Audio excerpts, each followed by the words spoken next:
Tinha tempo que a noite não era tão pesada como foi essa noite de estudo.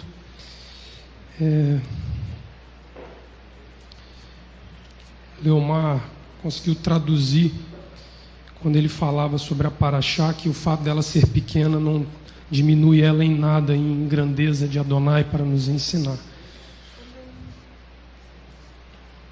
Foi uma noite difícil e quando o Eterno ele nos dá uma função de viver uma vida a todos nós, né? Uma vida pelo Espírito e não pela letra. É quando nós temos esse momento de aperto que o Eterno coloca diante de nós. Mas essa condição ela só vai desaparecer de sobre nós o dia que nós deixarmos de ser um peregrino nesta terra e nos tornarmos verdadeiramente um habitante na terra que Adonai preparou para todos nós e que Ele deseja que todos ali finquem os seus pés. A Paraxá Nitzavim é a 51ª porção de estudo da Torá. Nitzavim significa literalmente estar de pé.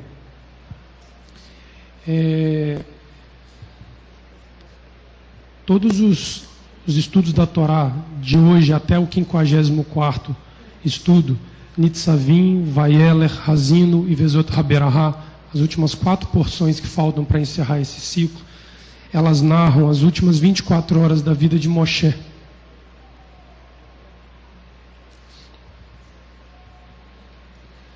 O responsável por conduzir conduzir o povo junto a Adonai por 40 anos num deserto,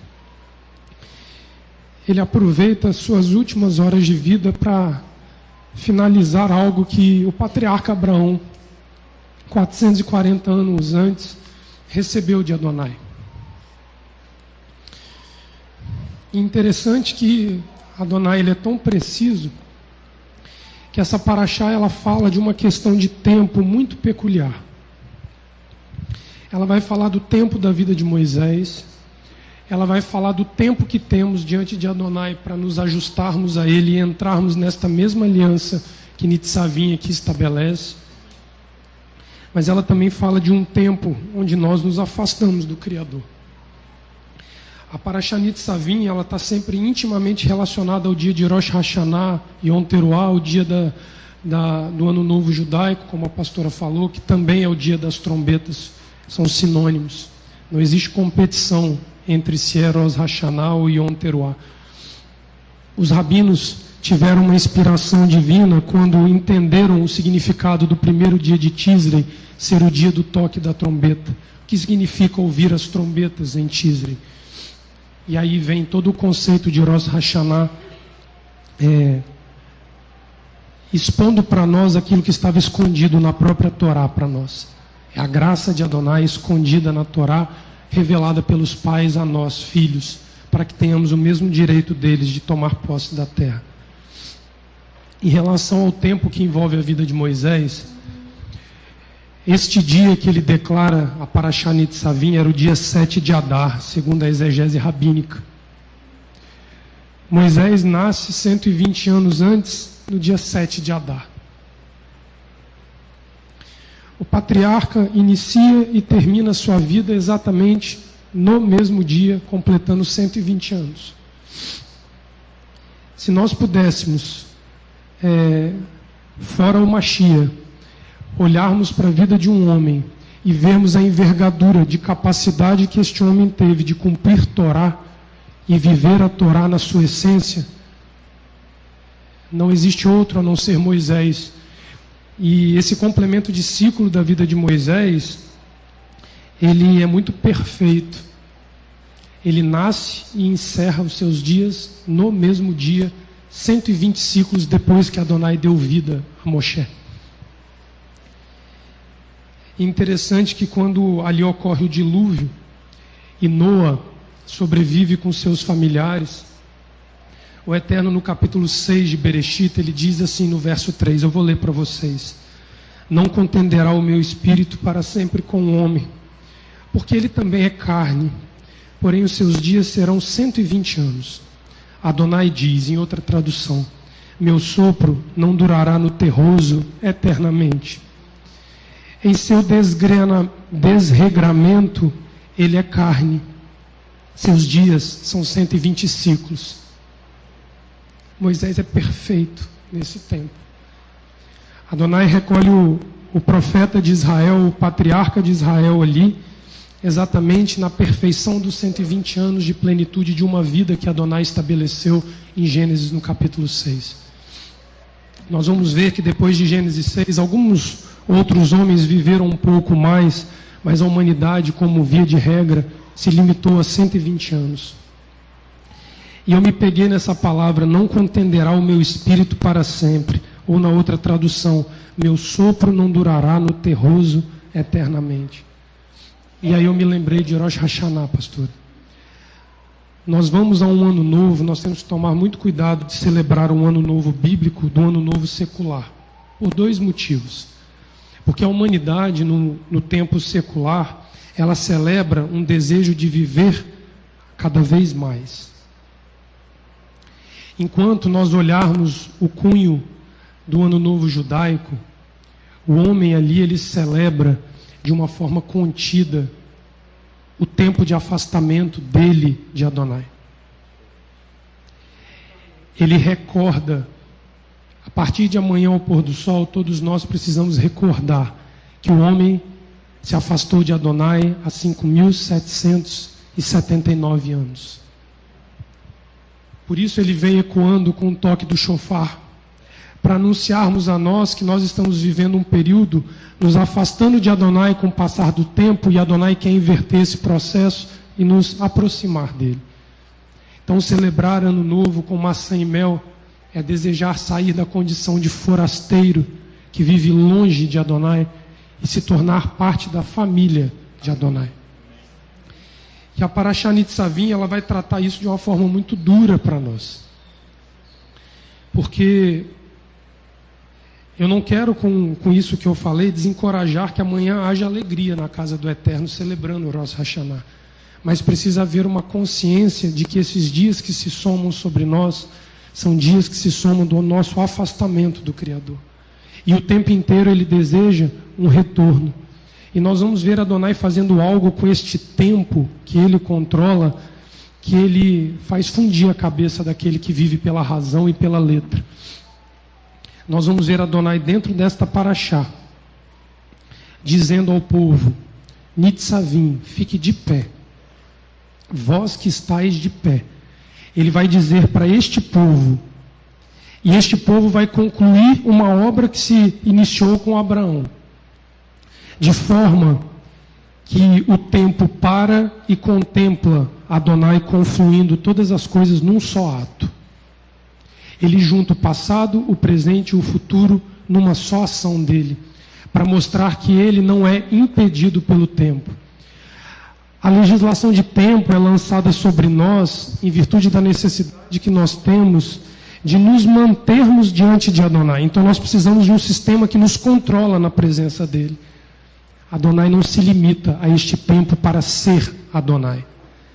Adonai amanhã, ele não celebra mais um ano, porque ele era, ele é e ele há de vir, ele é eterno. E é por nós termos saído desta condição que nós precisamos lembrar os marcos de tempo que Adonai nos dá. Então, para nós, quando nós olhamos o entendimento que os pais dão a Rosh Hashanah, de uma inscrição do nosso nome no livro da vida, para que em 10 dias em Yom Kippur nós sejamos selados, é porque eles entenderam perfeitamente que o soar é um toque, o soar do shofar é um toque que ecoa contra nós, não a favor. Ele quer que nós saiamos de uma contagem progressiva para longe de Adonai, e ele quer um regresso do homem para a presença de Adonai. E esse regresso ele só encerra quando há o encerramento da vida. Quer dizer, esse progresso de afastamento de Adonai, ele só vai se encerrar quando o homem, dentro do contexto de Nitzavim, encerrar a sua própria vida. Quando Adonai nos recolher. E aí, nós vamos ver que o profeta Moisés aqui, eu fiz questão de nomeá-lo como profeta, quando ele diz ao povo, fiquem de pé, a convocação era geral. Todos os ali presentes, independentes da ocupação que tinham, inclusive mulheres, crianças, servos e estrangeiros. Era um momento de aproximar todo o povo com o propósito de firmar o pacto feito entre os Bnei Israel, os filhos de Israel. A Parashá, ela começa aqui no capítulo 29 de Deuteronômio. Na Torá é o verso 9, perdão. Na nossa tradução é o verso 10. Eu vou começar do 9, que ajuda a contextualizar. Guardai as palavras desta aliança e cumpri-as para que prospereis em tudo quanto fizerdes. Todos vós estáis hoje perante o eterno vosso Elohim, os cabeças das tribos, os anciãos, os oficiais, todo homem de Israel, os meninos, as mulheres, o estrangeiro que se acha dentro do acampamento, desde o rachador de lenha até o tirador de água, para que entres na aliança do eterno teu Elohim, e no juramento que o eterno teu Elohim hoje faz contigo, para que hoje te estabeleça por seu povo, e ele te seja por Elohim, como prometeu, como jurou a teus pais, Abraão, Isaque e Jacó. Observa que quando ele faz essa convocação aos filhos de Israel, essa convocação, ela tinha o seu ponto alto na adesão dos filhos de Israel com Adonai. Não podia haver aqui mais espaço para um pensamento duvidoso, se guardariam ou não a aliança dada ao Eterno lá no Sinai. E segundo Adonai disse, de pé, era esta a geração que tomaria esta posse de terra. Seriam eles, nem a mais, nem a menos. Era o momento correto para acontecer. Era o povo o qual Adonai permitiu ficar de pé após 40 anos de libertação do Egito para tomar posse da terra. Você sabe o que isso significa? Que Adonai aprova a obra conduzida por Moisés. Quando Moisés bota de pé um povo e diz, adentra, toma posse da terra, ele está dizendo assim, eu avalizo a obra de Moisés.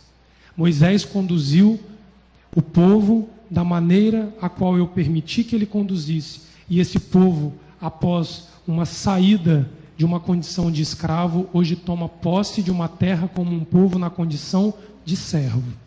Homens livres da escravidão, mas servos do Altíssimo. Ter a certeza de que a geração que está de pé é a que toma posse da terra, é a tranquilidade para aquele que conduziu o povo ao longo desse processo.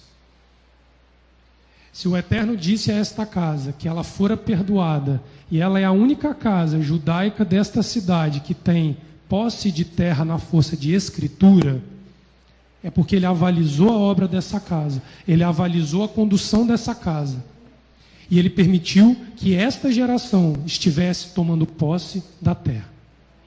Nem todos os que saíram estão aqui hoje. Nem todos os que saíram viram a casa ser tomada como posse por parte de Adonai no ano de jubileu, no 50º ano de uma casa pertencente a um judeu, no passado. Essa paz que Moisés recebe da parte de Adonai, ela não vem vinculada ao entendimento pleno do que eles estavam fazendo. Isso que é o bonito que eu vejo. Você sabe por quê? Porque a gente estuda essa paraxá na semana, onde a casa, através da associação, ela estabelece um serviço à cidade durante a semana. E nós, de maneira maciça, não temos o entendimento pleno do que significa estar na praça, fazendo o que foi feito na última terça-feira. Adonai não exigiu de nós entendimento para aplicar a justiça dele ali na praça. Simplesmente ele disse, vão lá e façam.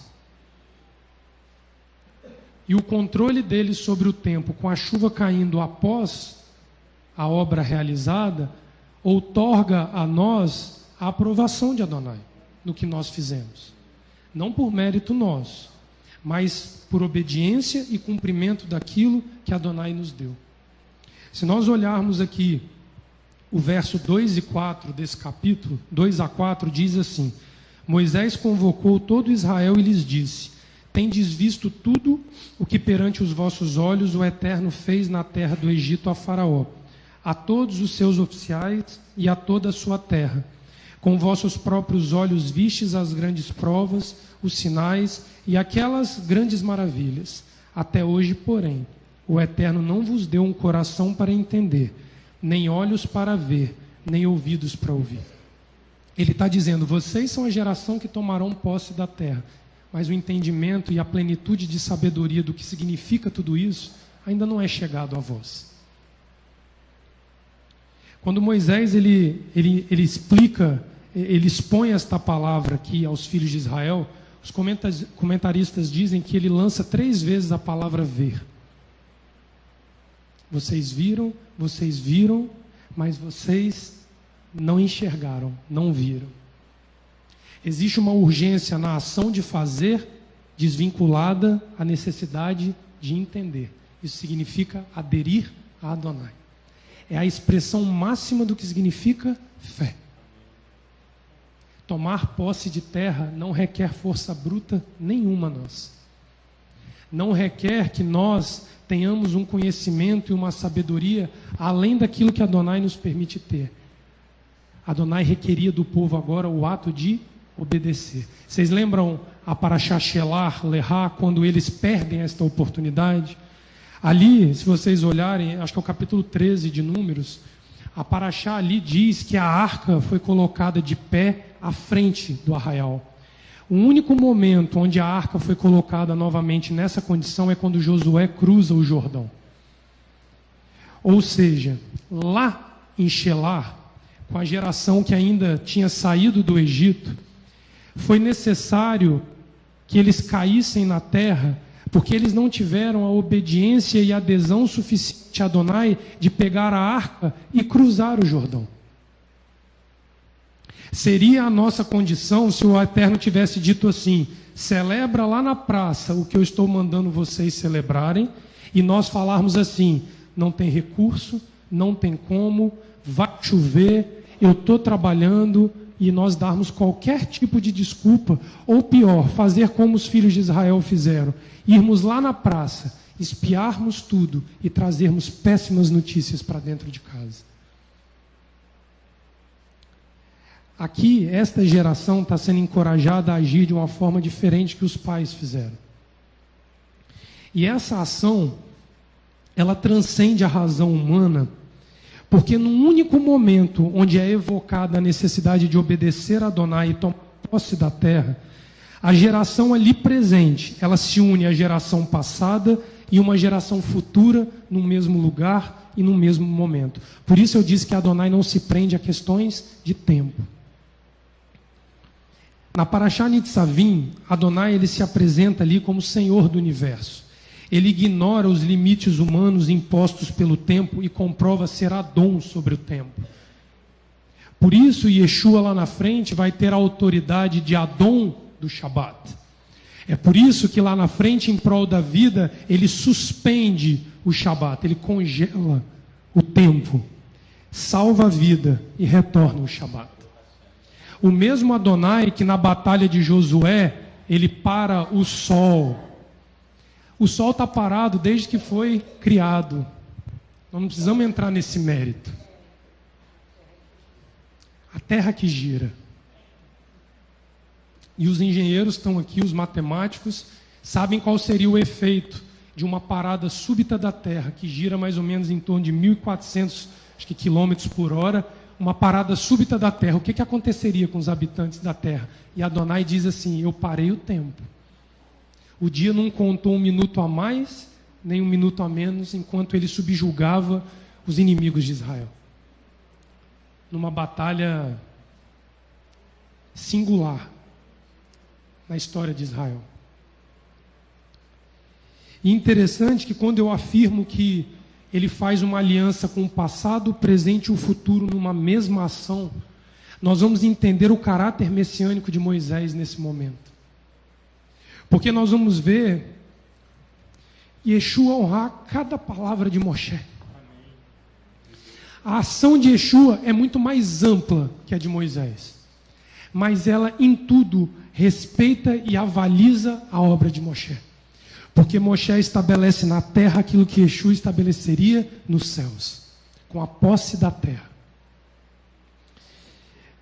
O capítulo 29, os versos 14 e 15 dizem assim: Eu, Adonai, faço um pacto com um juramento, não somente convosco, que hoje estáis aqui conosco de pé perante o eterno nosso Elohim, mas também com aqueles que não estão agora conosco.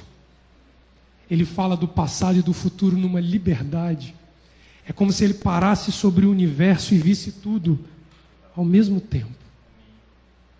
É o homem que enxerga através dos olhos de Adonai. Não é um homem preso ao ponteiro de um relógio. E Moisés era homem. Lá em João, eu vou pedir ao Leomar para ler para mim. Lá em João, no capítulo 17, lê para mim do verso 6 ao 16. Eu queria lembrar vocês que quando Moisés fala isso, são as últimas 24 horas de vida de Moshe. O capítulo 17 de João, Yeshua está às vésperas da sua morte na cruz romana.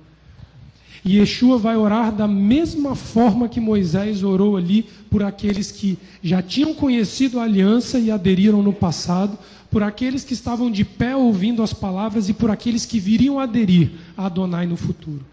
Lê para mim, Leomar, faz favor. João 17, do 6 ao 26. Manifestei o teu nome aos homens que me deste do mundo. Eram teus e os deste a mim, e eles guardaram a tua palavra. Agora sabem que tudo o que me deste provém de ti. Palavra que é Dabar, vem de Devarim, as 10 palavras. Ele está falando da Torá dada a Moisés no Horeb, tá? No Monte Sinai. Verso 8. Desculpa, pois lhes dei as palavras que tu me deste, e eles a receberam. Verdadeiramente conheceram que saí de ti e creram que me enviaste. Eu rogo por eles, não rogo pelo mundo, mas por aqueles que me deste, pois são teus. Tudo que tem é teu, e tudo que tens é meu, e neles sou glorificado. Já não permanecerei no mundo por muito tempo, mas eles estão no mundo, e eu vou para junto de ti, Pai Santo. Guarda-os em teu nome, o nome que me deste, para que sejam um, assim como nós. Estando eu com eles no mundo, guardei-os no nome que me deste.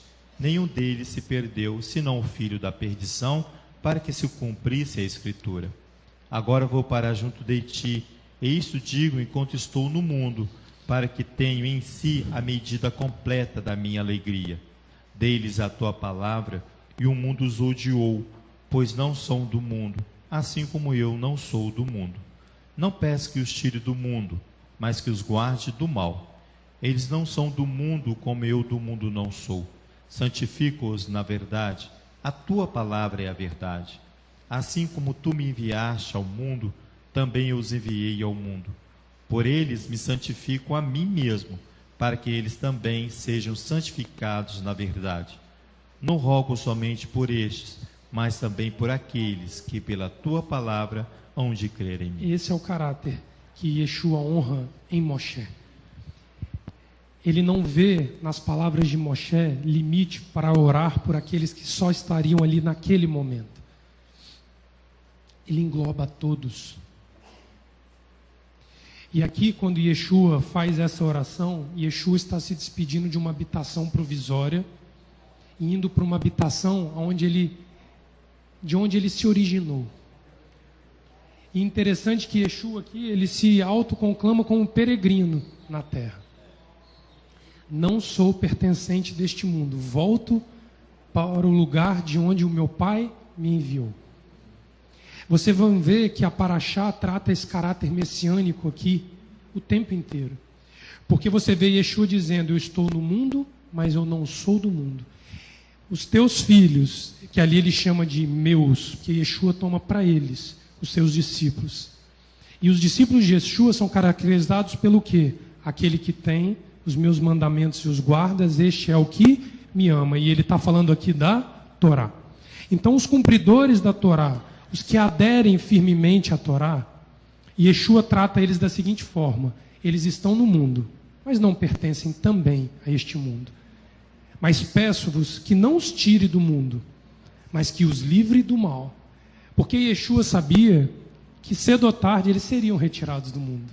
Yeshua não precisava adiantar nada. Porque Yeshua sabia que destes 12 revolucionários haveria uma transformação mundial pelas gerações. E eu chamo de 12 revolucionários porque o que eles fazem é algo que transcende o entendimento humano e ecoa de século a século até os dias de hoje. A Bíblia Sagrada ecoa através da voz daqueles que seguiam o Mashiach, pautados na Torá de Moshe, nos profetas, nos salmos, em todo o Taná. E Yeshua vem evocando isso de forma a dizer: Pai, eles ainda precisam disseminar a Tua palavra pelo mundo. Não os tire agora. Mas Yeshua aqui, no seu momento de despedida, está em total relação com o tempo de despedida de Moisés. Porque Moisés está aqui entregando aquele povo que estava de pé, estava aqui entregando os passados e os futuros que ainda viriam a crer. E dizia: Pai, eu vou ser recolhido, mas tira eles deste mundo de peregrino e os faz habitar na terra que tu habitas. Moisés e Yeshua fazem a mesma coisa, a diferença é a amplitude daquilo que Yeshua tem capacidade de fazer. Mas a ação é de tirar o homem da condição de peregrino e estrangeiro para um habitante, morador da terra pertencente a Adonai. E Adonai, nós vamos ver mais à frente, ele diz que a terra é dele. Lemos agora o Salmo 24.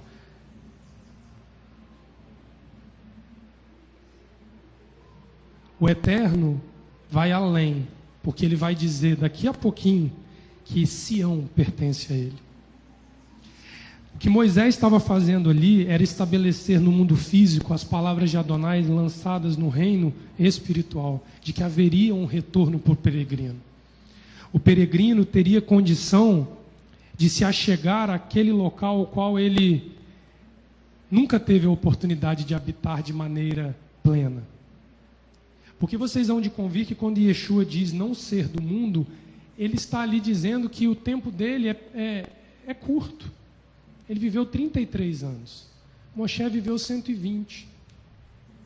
Qual de nós aqui vai chegar aos 100? O que Yeshua e Moisés estão dizendo aqui para nós é que o homem, quando lá no Éden ele cai, ele abandona uma condição de uma terra onde ele vivia eternamente ao lado de Adonai, para uma terra onde um tempo limita a sua vida.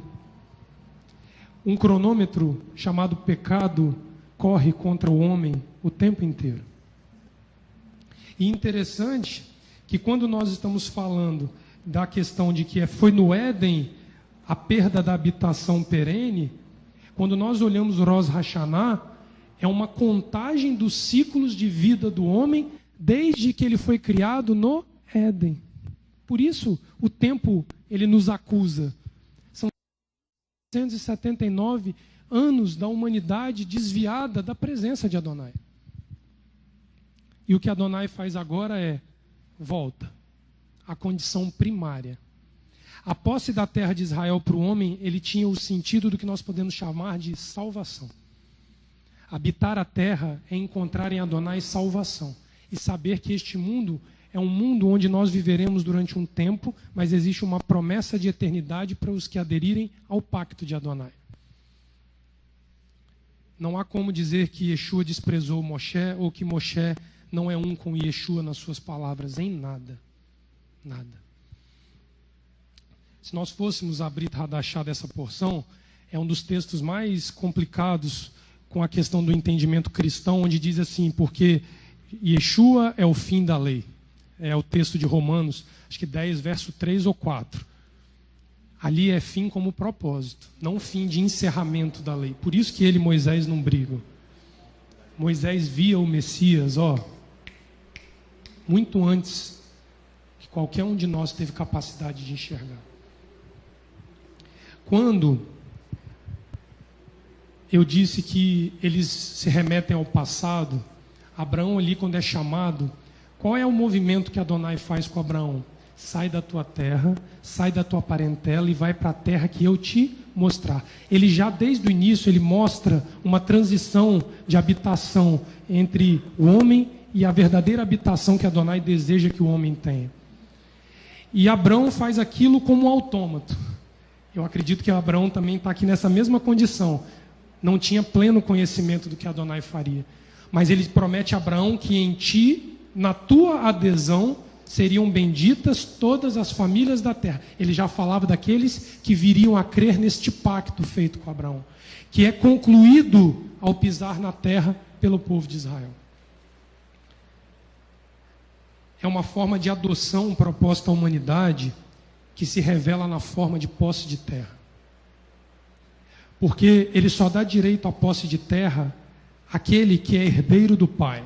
Ser herdeiro do Pai é ser tido como filho do Pai. Se você é filho do Pai, você tem direito à posse da terra, você tem direito à salvação.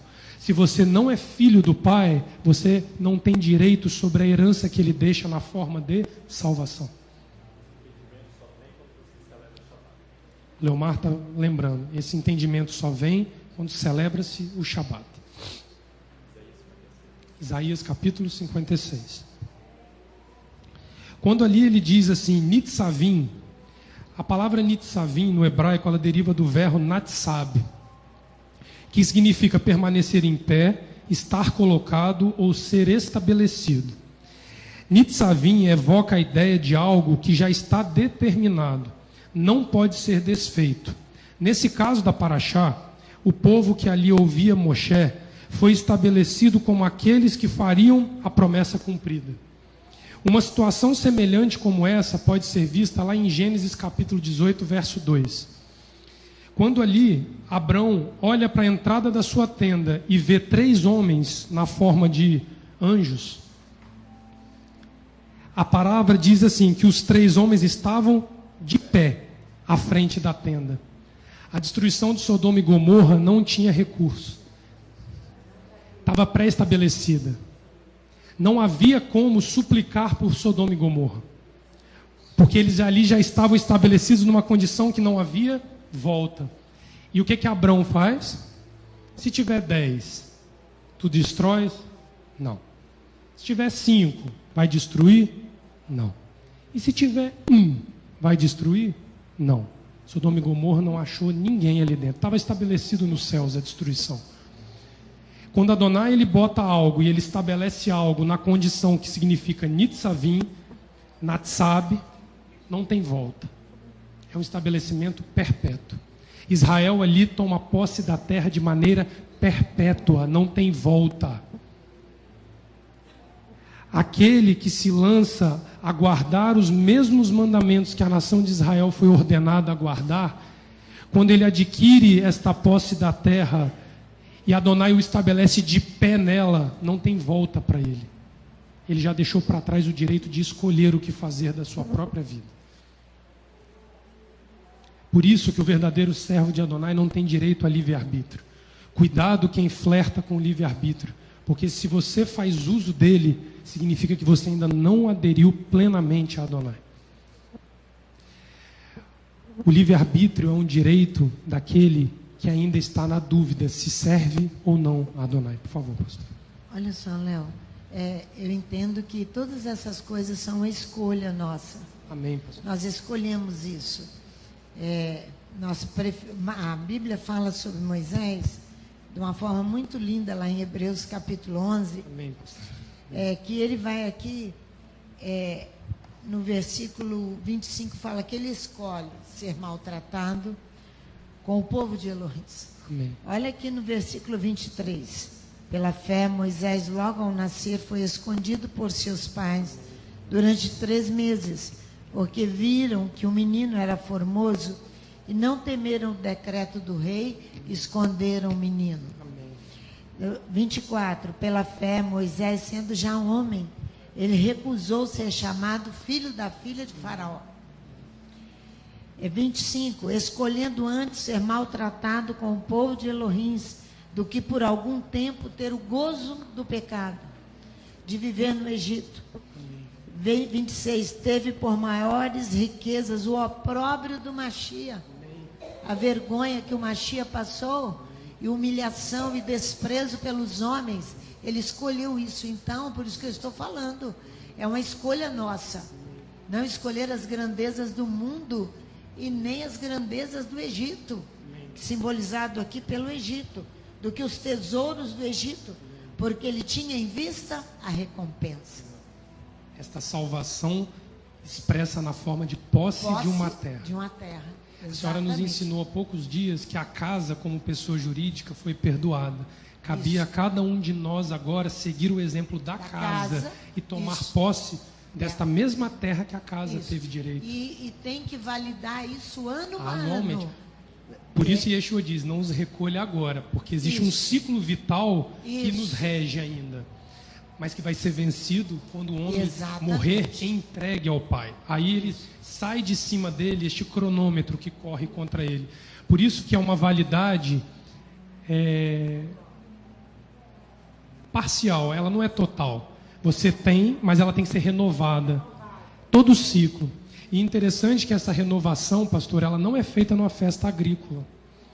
Porque quando Adonai nos dá os festivais anuais, prescritos em Levítico capítulo 23, 3 festivais principais exigiam a subida do povo a Jerusalém: Pessa, Shavuot e Sukkot. Todas as 3 têm um cunho agrícola, porque fala de uma repetição que o homem precisa fazer na terra para vislumbrar aquilo que ele vai precisar fazer consigo mesmo. Então, é uma pedagogia de Adonai com o homem. Rosh Hashanah e Yom Kippur não tem essa pedagogia. Não tem terra para plantar, não tem terra para colher, não tem nada disso. O que tem em Rosh Hashanah e Yom Kippur é o genuíno julgamento de Adonai sobre os nossos corações. O que nós verdadeiramente queremos e desejamos diante de Adonai. Porque ele nos julga numa condição onde nós não podemos ocultar a Adonai aquilo que nós podemos ocultar do homem. Porque quando ele me chama para celebrar um festival que eu tenho que plantar, eu tenho que colher e eu tenho que ofertar, eu posso fazer isso com meu coração totalmente desviado de Adonai. Porque é uma ação pedagógica, física. Eu não estou menosprezando a importância desses festivais. Mas eu só estou dizendo que por trás da intenção pedagógica de Adonai, existe o desejo de tratar o homem na sua alma, no seu íntimo, no nefesh do homem. Yom Kippur e Rosh Hashanah é o julgamento do resultado deste processo. Nós não temos que apresentar diante de Adonai um fruto físico. Não adianta eu me travestir de servo se por dentro eu não sou servo. Porque é o momento que Adonai nos bota nu diante dele. É o assunto entre homem e Adonai. Todos os que estão ao redor não podem saber o que está no meu coração. Adonai pode. Eu posso estar travestido de servo, mas estar reprovado por Adonai. Em Yom Kippur e Rosh Hashanah, isso tudo cai por terra. Esta chance que o homem tem de se esconder no meio dos outros homens. E interessante que essa necessidade que a pastora falou, que cada um voluntariamente tem que aderir, tem que fazer uma escolha. Eu digo sim ou eu digo não a Adonai, é exatamente o encerramento da Parashá Nitzavim.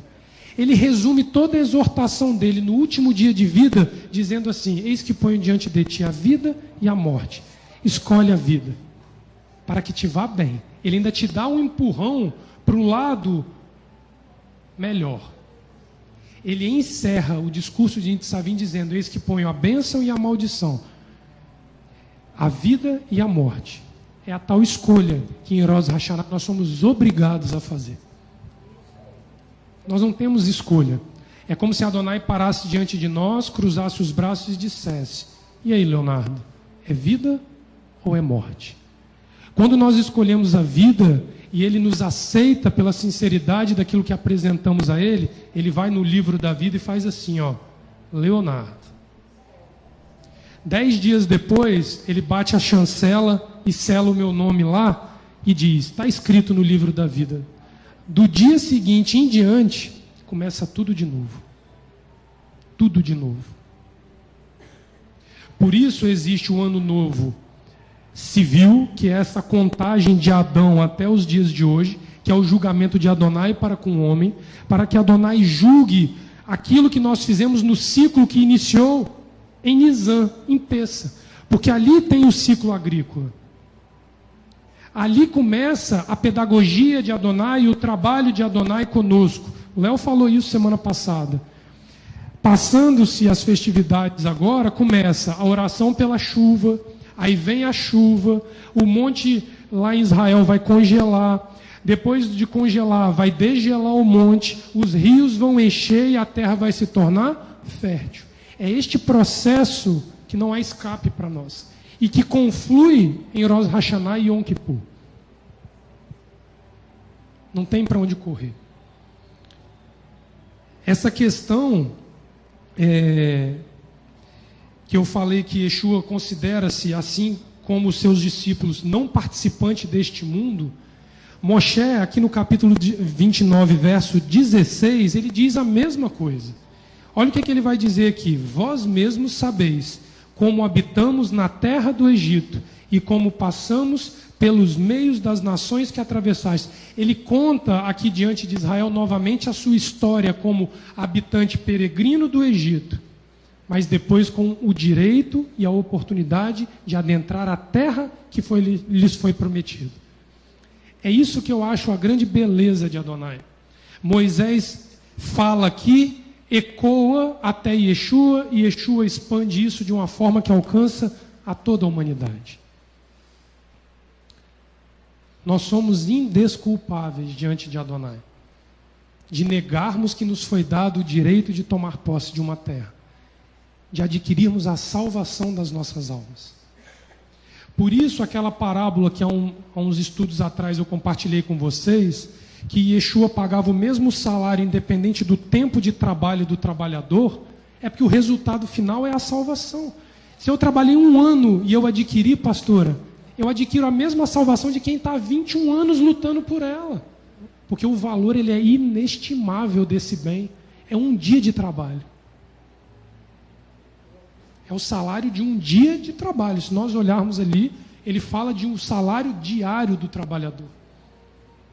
Aí nós começamos a entender que Adonai, nos vendo refém de um tempo que nos acusa, ele cria um ciclo dentro deste tempo para nós retornarmos a ele. Por isso que em Vezot Haberahá, que há 3 porções, nós vamos estar celebrando a Simchat Torá, a alegria da Torá, porque completamos um ciclo de estudo e iniciamos outro. Ele nos conduz através do ciclo imposto pelo pecado para nos levar à salvação.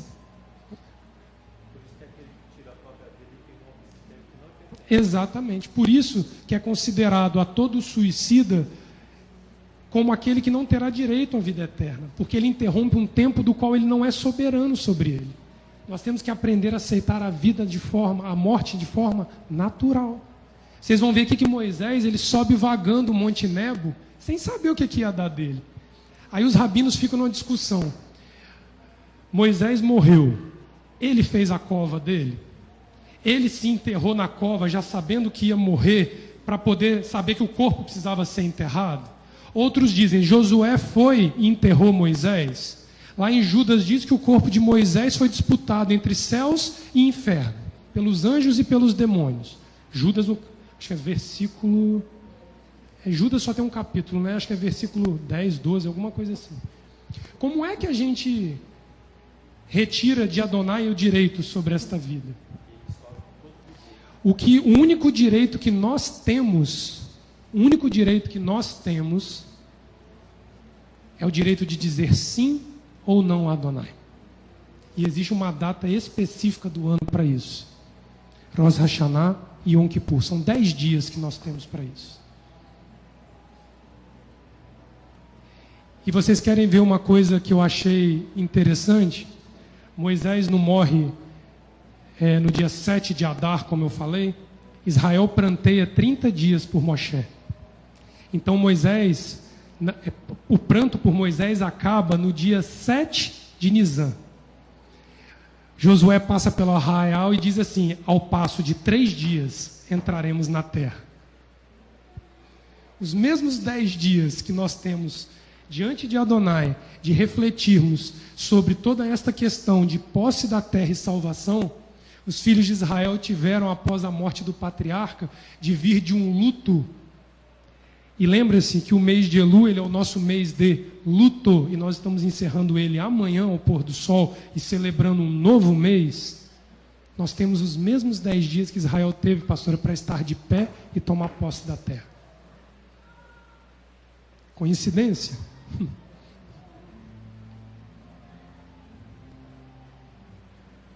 Depois olha lá a ascensão de Yeshua ao céu e quantos dias ele ficou até ser ascendido. Alarcon sabe essa contagem certinha.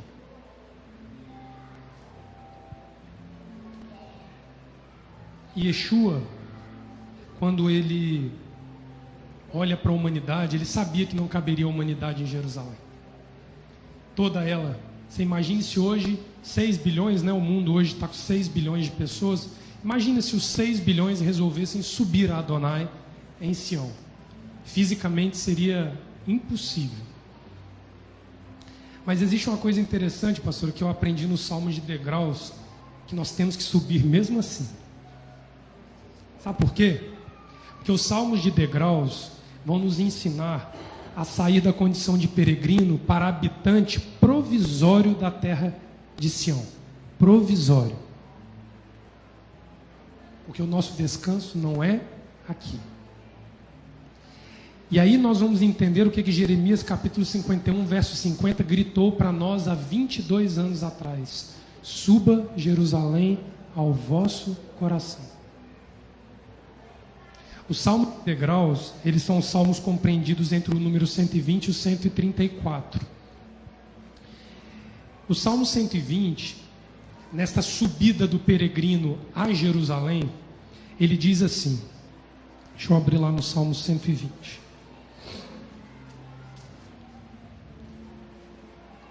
Os salmos de degraus começam assim: na minha angústia, clamo ao Eterno e ele me ouve. A palavra angústia usada aqui, ela é usada por um peregrino, não por um habitante de Sião. Angústia no hebraico é um verbo que deriva, angústia aqui colocada, ela deriva do verbo batshar no hebraico. Significa deficiência, destituição ou carestia. Presta atenção nisso. Significa falta de bens essenciais à sobrevivência, escassez de um produto em específico, é a ação de encarecer o preço do custo de uma vida. Esta é a angústia do que habita fora de Sião. E aí ele continua dizendo assim, no verso 5: ai de mim, que peregrino em Meseque e habito entre as tendas de Quedar. Meseque e Quedar são territórios antissemitas, não semitas, não pertencentes à linhagem a qual Abraão deu como povo que seguiria Adonai. Meseque fala de Jafé, um dos filhos de Noa, e Quedar fala diretamente a Ismael, filho não herdeiro da promessa de Abraão. A palavra peregrino aqui nesse versículo, ela deriva do verbo gur, e significa viver entre pessoas que não são seus parentes consanguíneos. Não tinha e não tem direito no local o qual é peregrino. Depende totalmente da hospitalidade de seus habitantes. Ser peregrino numa terra significa não ter posse dela, apenas o direito de residir temporariamente. Este peregrino é que clama na sua angústia.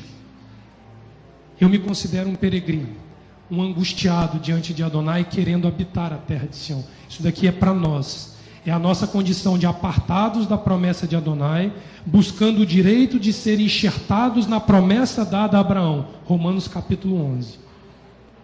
O zambujeiro, outrora desprezível, enxertado na oliveira sagrada de Israel. É disso aqui que nós estamos tratando. O habitante de Quedar, o habitar aqui no hebraico, que eu achei muito interessante esse verbo. Ele deriva do verbo shakam. e traz uma ideia de morada de cunho terreno, tanto para o homem quanto para Elohim. Dessa raiz deriva a palavra Mishkan, ou tabernáculo, a morada divina provisória na terra. Pode melhor ser interpretada como o local onde Adonai fez habitar o seu nome. Não ele, mas o seu nome. Porque ela é terrena. Pois não, Reinaldo?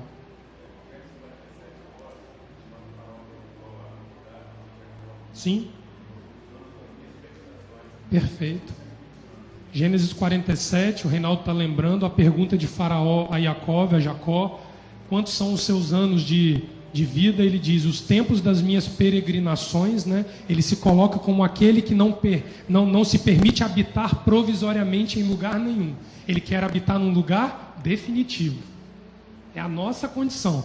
Nós somos habitantes provisórios de um mundo e queremos e desejamos uma habitação perene num local onde Yeshua foi se encontrar com o Pai. Que a Bíblia muitas vezes trata de forma figurativa como os céus, onde Adonai habita. E interessante que essa condição que o peregrino habita em uma terra exclusivamente física, ela começa a sofrer uma mudança quando o peregrino começa a caminhar a terra de Israel. Ao elevar os olhos para os montes, o peregrino traduz o desejo de vislumbrar a casa de Adonai construída sobre o monte. Porque a casa de Adonai ali, ela é fixa, ela já não é um tabernáculo itinerante que muda de lugar mediante a ordem de Adonai.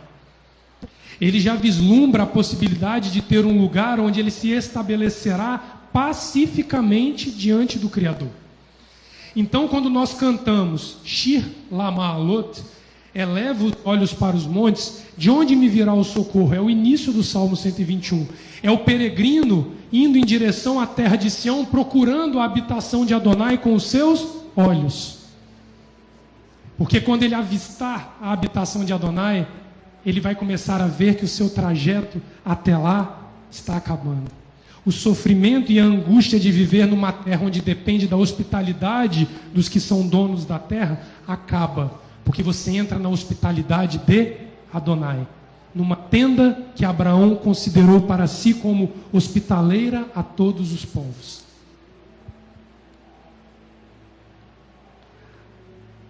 A Torá, no capítulo 16 de Devarim, de Deuteronômio, verso 16, ela diz que todo homem em Israel deveria subir 3 vezes ao ano, isso é mandamento da Torá, para celebrar os 3 grandes festivais em Jerusalém. É ordem de Adonai.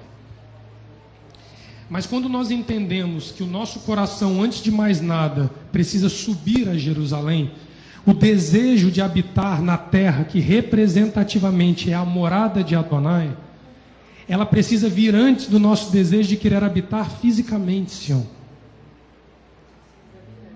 Se não houver no coração de cada um de nós o desejo por habitar a Sião, da mesma forma que o salmista ali no Salmo 137 diz que se me apegue a língua ao paladar e a minha destra falte destreza, ele coloca consigo um risco de sofrer um AVC. A minha língua prende no paladar, eu não falo, eu não como, eu não me mexo porque a minha destra perdeu a destreza. Os comentaristas dizem que isso é igual a esterilidade. Quando você cai na condição ali que o salmista no Salmo 137 canta, nós somos estéreis, nós não geramos vida nem para nós mesmos, porque nós esquecemos de ti, ó Jerusalém.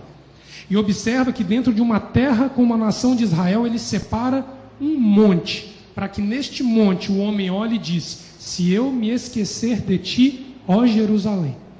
E ele traz a condenação sobre ele caso ele esqueça o desejo de habitar na morada de Adonai, de forma perene. Ao chegar a Sião, a alegria brota no coração do homem. Os pés do peregrino fincam o monte, fincam dentro das portas de Jerusalém. O Salmo 122 começa: alegrei-me como me disseram, vamos à casa do Eterno. Os nossos pés estão dentro das tuas portas, ó Jerusalém. Esta alegria que não consegue ser mais contida pelo peregrino é porque ele chegou na casa de Adonai. Ele chegou na habitação que Adonai escolheu sobre a face da terra. Ele se alegra, ele tem júbilo. Ele vem cansado, ele vem angustiado, ele vem violentado de um tempo de peregrinação, mas ele se alegra apenas por vislumbrar a casa de Adonai. Esta casa construída por Adonai, ela tem uma chamada muito interessante, porque a habitação de Adonai ali não é Shacã, como eu falei.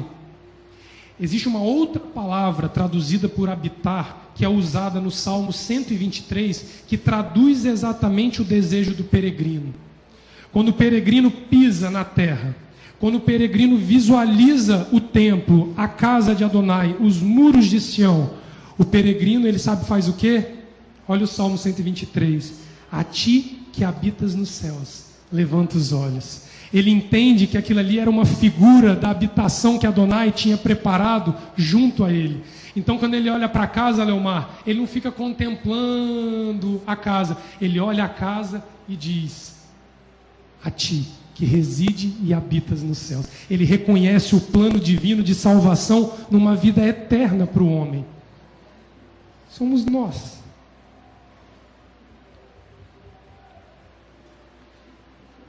Se nós não pudermos ir a Sião fisicamente, que suba o nosso coração a Sião. E olhe e vislumbre que ali é o modelo terreno daquilo que Adonai tem preparado para os que entrarem no pacto que Moisés está clamando ali em Nitzavim. A palavra habitar ali, pastora, ela é uma outra palavra. Ishaba.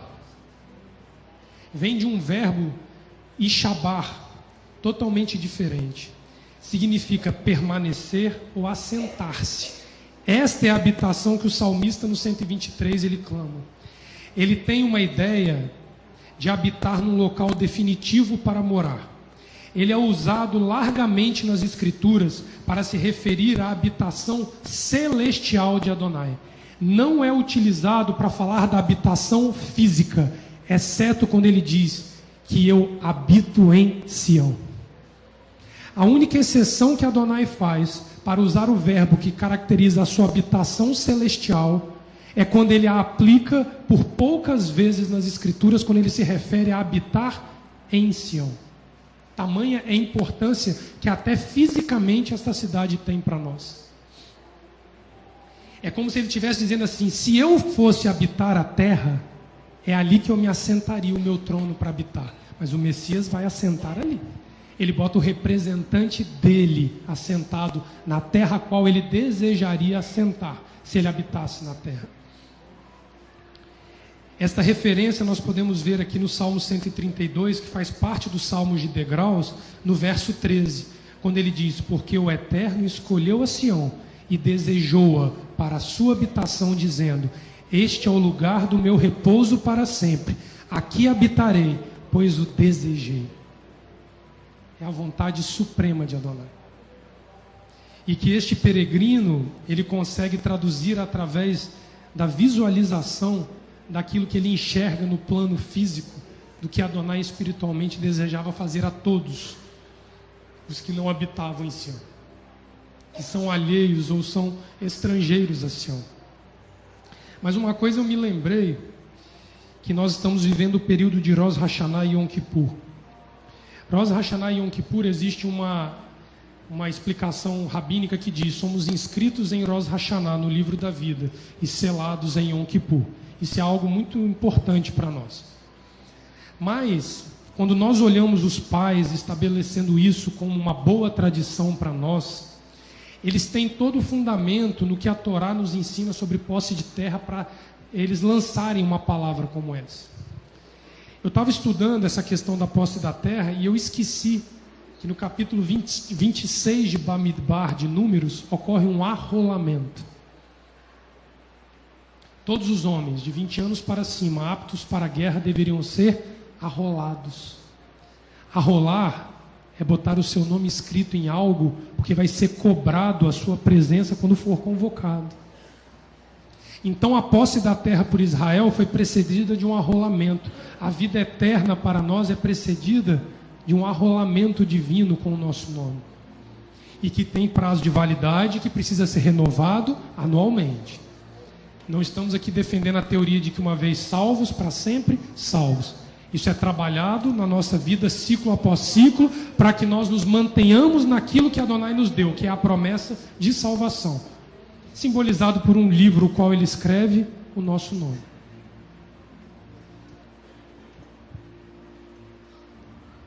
E hoje, quando nós estamos diante de Adonai para a celebração de um festival como Rosh Hashanah, diz a tradição, Leomar, que parece que se toca 100 vezes as trombetas no Rosh Hashanah, que é o dia da trombeta. Esse ecoar de 100 vezes fala diretamente de uma letra hebraica que tem por força o 100. Qual é? Qual é?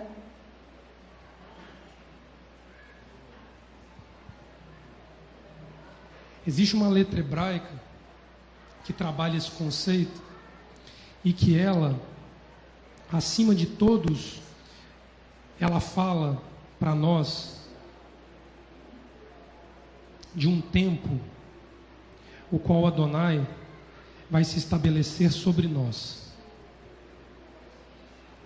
Rosh Hashanah, ele vai trazer sobre o homem um pleno entendimento de que aquilo que estava sobre nós para condenar vai ser riscado e vai ser lançado sobre nós um direito de viver.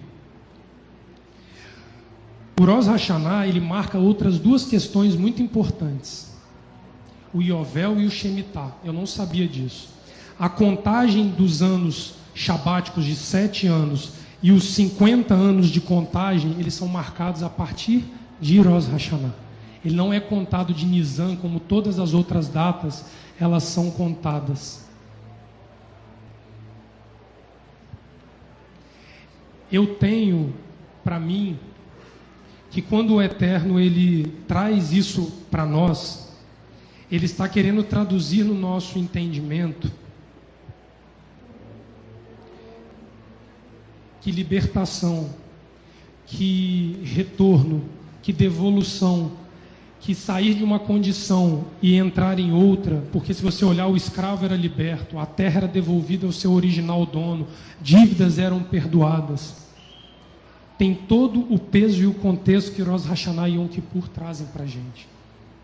Porque fala de um tempo completo, fala de um tempo onde o homem ele tem a oportunidade de encerrar a condição de ser que viveu longe de Adonai para estar perto de Adonai. Esse é o apelo de Moisés. Moisés, quando faz o apelo dele ali aos Nitzavim, Moisés traz sobre ele a responsabilidade de morrer, deixando uma geração pronta para assumir uma terra, deixando uma humanidade em plenas condições de, através da Torá, reconhecendo o Messias de Israel, alcançar a salvação. É por isso que ele morre em paz com Adonai. E eu imagino a subida de Moisés no Monte Nebo, porque Adonai mandou ele ir sozinho, e os rabis mesmos afirmam que foi uma margem de segurança para que não fizessem de Moisés um ídolo no futuro. Porque Moisés ele consegue expressar de maneira quase plena o caráter messiânico existente dentro da Torá. Ele representa Yeshua numa envergadura que talvez nenhum outro homem tenha conseguido expressar o desejo de amar a humanidade e salvar a humanidade. Então que Rosh Hashanah e Yom Kippur possam ser para nós um ano, uma virada de ciclo, mas que nós tenhamos o perfeito entendimento de que nós estamos com um cronômetro que corre contra nós. E que quando nós somos aprovados nesse período, nós conseguimos trazer sobre Adonai o direito de nos tirar da morte para uma vida eterna. Mas, eu volto a dizer, vou repetir o que a pastora já falou, tem prazo de validade. Eu não posso abdicar dos ciclos festivos propostos na Torá e declarar que sou salvo e não viver uma vida conforme as normas que esta Torá traz para mim. Quando nós fomos à praça, nós fizemos ali um serviço a Adonai, da forma como foi feita, como uma expressão de gratidão por ter direito à salvação. Porque nós levamos aos que estão na condição de peregrinos o direito e o acesso de chegar à condição de habitante de Sião.